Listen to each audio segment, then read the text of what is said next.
చామంతి పూలతో కానీ గన్నేరు పూలతో కానీ ఇంట్లో పూజ చేసుకోండి. అలా పూజ చేసుకున్నట్లయితే మీకు తొందరగా ధనలాభం కలుగుతుంది. అలాగే శనివారం పూట వెంకటేశ్వర స్వామికి పచ్చకర్పూరంతో హారతి ఇవ్వటం ద్వారా కూడా ధనపరంగా మంచి ప్రయోజనాలు సిద్ధింపజేసుకోవచ్చు.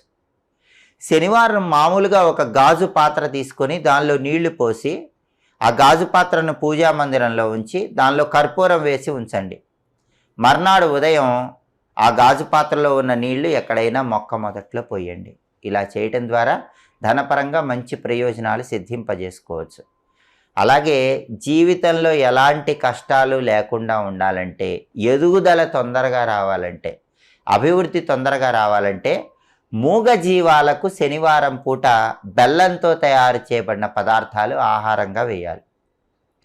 ఆవులకు కానీ, ఎద్దులకు కానీ, కుక్కలకు కానీ, కోతులకు కానీ